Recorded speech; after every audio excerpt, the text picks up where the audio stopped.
Intermediate government స్కూల్లో చదువుకున్నా, government intermediate కాలేజ్లో. అక్కడ నుంచి హైదరాబాద్ ఫ్రీ సీట్ ఇంజనీరింగ్ చేయడానికి పోయినా.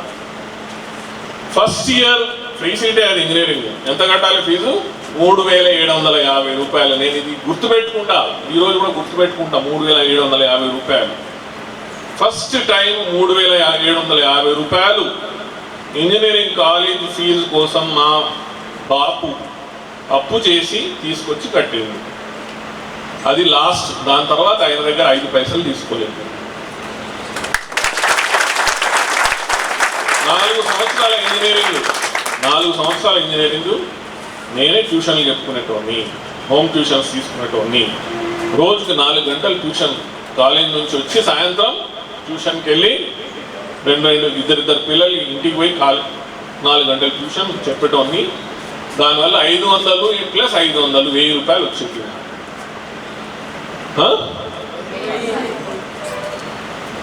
ఓకే, నాకు ఐఏఎస్ కావాలి, నేను కలెక్టర్ని కావాలి.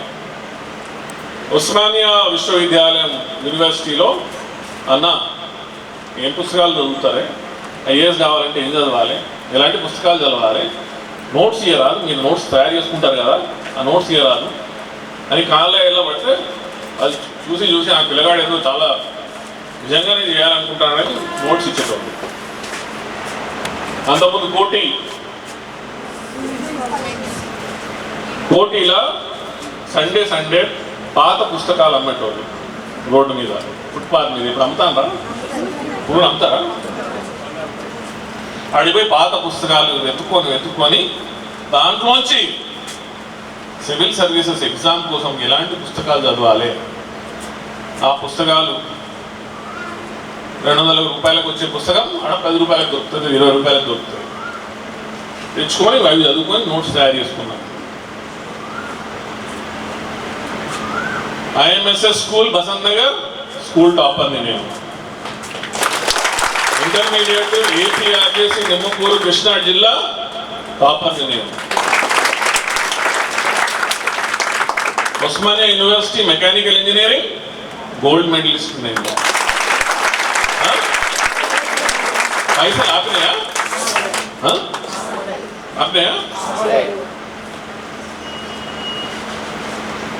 అక్కడ నుంచి ఏపీ అప్పుడు Andhra Pradesh study circle, AP study circle free coaching. Ambedkar భవనం, లోవర్ ట్యాంక్ బండ్లో అంబేద్కర్ భవనం ఉంటుంది, ఇప్పుడు కూడా ఉన్నది. ఎప్పుడైనా పోతే మీరు చూడండి. అక్కడ ఫ్రీ ఐఏఎస్కి కోచింగ్ ఇస్తారు, తిండి కూడా పెడతారు. అక్కడికి పోయి ఆడ చదువుకున్నా.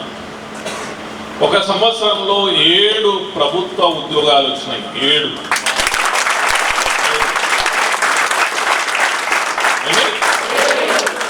ఇవాళ మంచి న్యూస్ చదివినా నేను, అద్భుతమైనటువంటి న్యూస్. పొద్దున ఒక అమ్మాయికి 19 గవర్నమెంట్ ఉద్యోగాలు వచ్చినాయి. అమ్మాయి ఒక అమ్మాయికి 19 గవర్నమెంట్ ఉద్యోగాలు వచ్చినాయి. 19 ఎట్లా వచ్చినాయి? పైసలు కట్టిందా? పైసలు తీసుకొని నాకు ఉద్యోగం ఇచ్చిందా? అట్లా నాకు 1 సంవత్సరంలో 7 గవర్నమెంట్ ఉద్యోగాలు వచ్చినాయి. 7.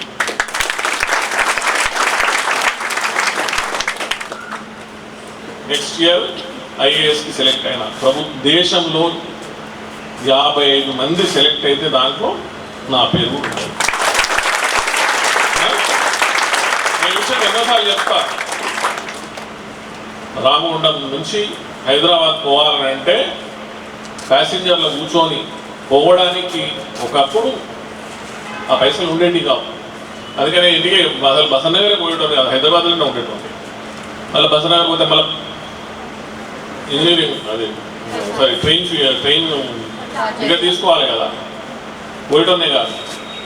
పుస్తకాలు కొనాల్సిన అవసరం లేదు. కాలేజీ లైబ్రరీలు ఉంటాయి మనకి. ఎవరి కోసం లైబ్రరీలు? మన కోసమే, మనలందరి కోసమే. ఆ రోజు ఆదివారమా గవర్నమెంట్ హాలిడేనా కాదా పోయి లైబ్రరీలో కూర్చుంటే లైబ్రరీ మనం లైబ్రరీకి పోతే పాప ఆయన లైబ్రరీని కూడా రావాలి కదా, ఆయన కూడా రావాలి కదా, ఓపెన్ చేయాలి కదా రోజు, ఆయన పనే కదా రోజు ఓపెన్ చేయాలి లైబ్రరీ. కోటి గవర్నమెంట్ లైబ్రరీ నుంచి మొదలు పెడితే హైదరాబాద్లో ఉన్న లైబ్రరీలు అన్నీ తిరిగినా. మా కాలేజీ లైబ్రరీ అనేది యాస్టకు వచ్చింది, సార్ ఇంకా చాలు సార్, నీకేం పుస్తకాలు కావాలి తీసుకోపోదు, కానీ నువ్వు సెలవు రోజు మాత్రం రాకు, నువ్వు వస్తే నేను రావాల్సి వస్తాను అన్నట్టు నేను పుస్తకాలు ఇచ్చిన, తీసుకోపోను ఇంటికి తీసుకోపో, పోయి చదువుతాను, నీ రూమ్ తీసుకెళ్ళి చదువుతున్నాను. పైసలు అవసరమా, పరపతి అవసరమా, రికమెండేషన్ కావాలా, నాకేమైనా రికమెండేషన్ పెట్టిందా? నేను మా బాబుకి చెప్పిన, ఇప్పుడు ఐఏఎస్కి ఎప్పుడైతే మెయిన్స్ రాయడానికి పోయినప్పుడు చెప్పిన, బాబు నేను ఇట్లా మెయిన్స్ రాస్తున్నా, తర్వాత ఇంటర్వ్యూ వస్తుంది, ఇంటర్వ్యూకి ఢిల్లీకి పోతానన్నా అని అంటే, మనం కూడా చదవగలుగుతామా, మనం కూడా ఐఏఎస్ కాగలుగుతామా అని అన్నాడు మా బాబు. అంటే ఆయన తెలియక, అంటే మనలాంటి వాళ్ళు కూడా కలెక్టర్లు అవుతారా? ఏ రోజైతే కలెక్టర్ అయినా ఫస్ట్ ఫోన్ ఆయనకే చేసిన, ఫస్ట్ ఫోన్ చేసి బాబు నేను కలెక్టర్ అయినా, నీ కొడుకుని కలెక్టర్ అయినా. ఆ తర్వాత నేను కలెక్టర్గా ఉన్నప్పుడు అన్ని జిల్లాలు అక్కడికి వచ్చి ఆ ఊళ్ళో ఉండేటోడు, ప్రతి సంవత్సరం వచ్చేటోడు చనిపోయేంత వరకు. లాస్ట్ నేను కలెక్టర్గా ఉంటే మంచి 5 ఎకరాల బంగ్లాలు ఉంటాయి. హైదరాబాద్లో నేను 5 సంవత్సరాలు ఏ రూమ్లో ఉండి ఇంజనీరింగ్ చదివినానో అది ఇంత ఉంటుంది, ఇంతే, ఈ స్టేజ్ ఎంత ఉందో ఎంత ఉంటుంది. కలెక్టర్ అయితే 5 ఎకరాల బంగ్లాలు ఉంటుంది. అర్థమైందా? మనది కాదులే ఆ బంగ్లాలని, గవర్నమెంట్ వాళ్ళది. మనము ప్యాసింజర్ టికెట్ కొనడానికి స్తోమత లేని పరిస్థితుల నుంచి ఇంతటి చిన్న రూమ్ల 4 ఫ్రెండ్స్ కలిసి ఉండేటటువంటి పరిస్థితుల నుంచి ఇక్కడ దాకా పోయినాం, ఢిల్లీ దాకా పోయినాం. సో ఈరోజు మీరు ఎవరికైనా అనుమానం వస్తే, నేను ఇది సాధించలేను అని అనుమానం వస్తే, అది కేవలం మీరే దానికి బాధ్యులు, కేవలం మీరే బాధ్యులు. మీకు అందరికి కన్ను ఉన్నాయి కదా,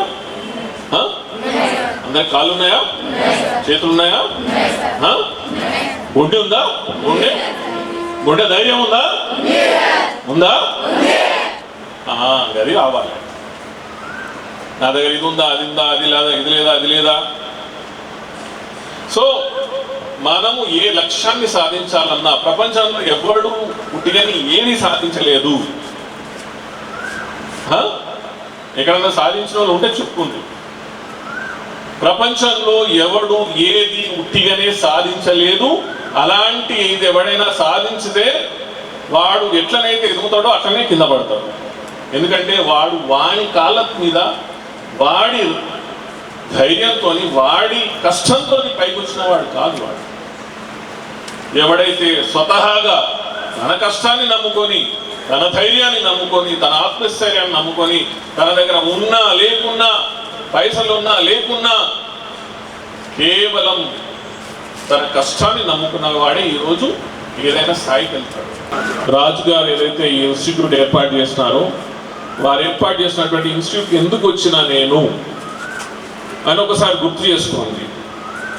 ఒకసారి చాలా ఇంపార్టెంట్గా గుర్తు చేసుకోవాల్సింది ఏంటంటే, నేను ఏ లక్ష్యంతోనైతే ఇన్స్టిట్యూట్కి వచ్చినానో ఆ లక్ష్యం ఖచ్చితంగా నేను నా లక్ష్యాన్ని సాధిస్తా అనేటువంటి ఒకసారి ఆ మాటని ఆత్మస్థైర్యంతో, ఎన్ని ఇబ్బందులు వచ్చినా, ఎన్ని ఒడిదుడుకులు వచ్చినా, ఎన్ని కష్టాలు వచ్చినా ఖచ్చితంగా నేను ఎంచుకున్నటువంటి లక్ష్యాన్ని నేను చేరుకుంటాను అనేది ఒకసారి స్మరణ చేసుకోండి. మెల్లిగా మీ కన్ను తెరువుంది. ఎప్పుడైనా కూడా కానీ ఎవరికి ఏది సాధించాలన్నా పేదరికం అనేది ఎప్పుడు అడ్డు రాదు.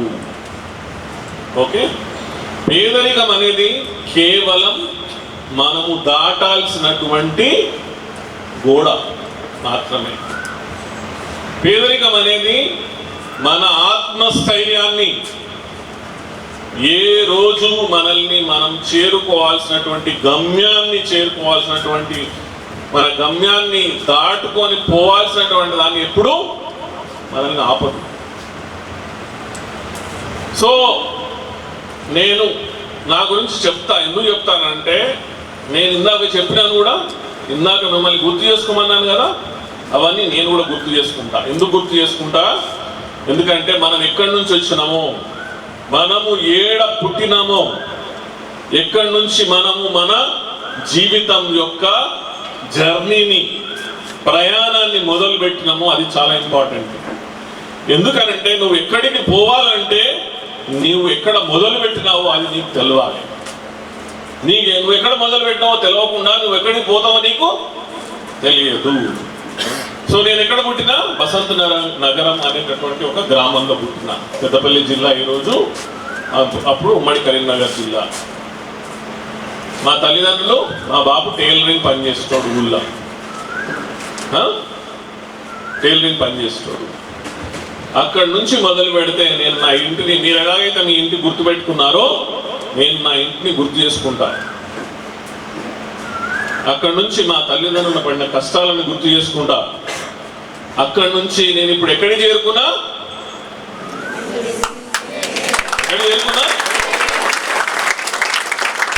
ఐఏఎస్ అనేటువంటి అత్యున్నత, ప్రపంచంలోనే అతి కాంపిటేటివ్ ఎగ్జామ్. అంటే ప్రపంచంలో ఉన్నటువంటి అన్ని దేశాలలో, అది చైనానా, అమెరికానా, యూరోపా, ఆస్ట్రేలియానా, ఇంకే దేశాలలో ఎన్ని కాంపిటేటివ్ ఎగ్జామ్స్ ఉన్నా అత్యున్నత కష్టమైనటువంటి పోటీ పరీక్ష ఏదైనా ఉన్నది అని అంటే అది ఐఏఎస్ ఎగ్జామ్.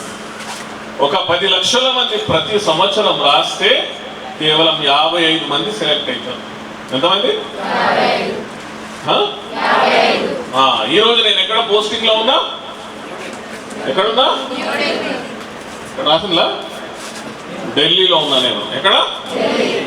ఢిల్లీ. ఢిల్లీ ఏంటిది? మన దేశ రాజధాని.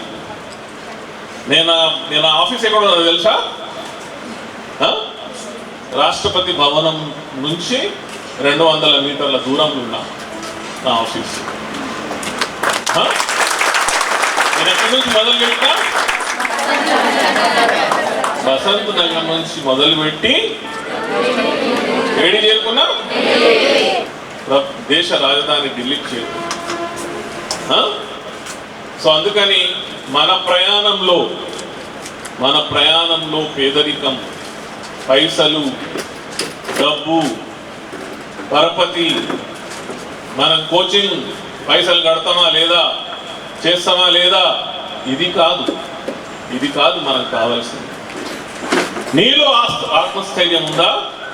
నీలో ఆ కష్టపడే గుణం ఉందా? నీ దగ్గర పుస్తకాలు లేకపోయినా, నీ దగ్గర కూర్చోవడానికి కనీసం కుర్చీలు లేకపోయినా, రాసుకోవాలంటే బెంచీలు లేకపోయినా, కొనుక్కోవాలంటే పుస్తకాలు పైసలు లేకపోయినా, ఒకటి మనిషిని నడపగలుగుతుంది. అదేంటిది? గట్టిగా చెప్పుంది, ఆత్మస్థైర్యం. ఎందుకు నేను మళ్ళా చెప్పాలని అంటున్నానంటే, ఒకరోజు మీరు ఇక్కడ నిలబడతారు. ఎక్కడ? స్టేజ్ పైన. నాకు కావాల్సింది కూడా అదే. మీరు ఇక్కడికి వచ్చి మహారాం రాజు గారు మిమ్మల్ని ఇక్కడ ఇందాక ఒక కానిస్టేబుల్ అతను తీసుకొచ్చి నిలబెట్టండి కదా, అట్లా ఇందాక వచ్చినటువంటి శివాని, ఏం పేరు నీ పేరు? శివాని, నాకు ఐపీఎస్ కావాలనంటే ఐపీఎస్ నువ్వు కాగలుగుతావు. చాలా మంది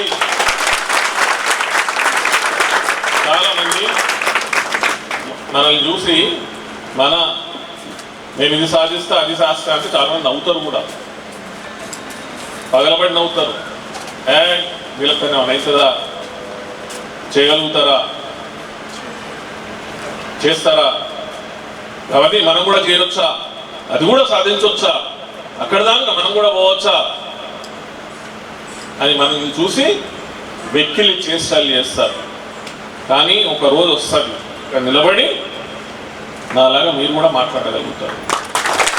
అది మాట్లాడాలంటే మనకి కావాల్సింది ఒకటే ఒక ఆయుధం, అది ఆత్మస్థైర్యం, సెల్ఫ్ కాన్ఫిడెన్స్. Self confidence. కాళ్ళు లేనివాడు కూడా నడవగలుగుతాడు, చేతులు లేనివాడు కూడా రాయగలుగుతాడు, కళ్ళు లేనివాడు కూడా చూడగలుగుతాడు.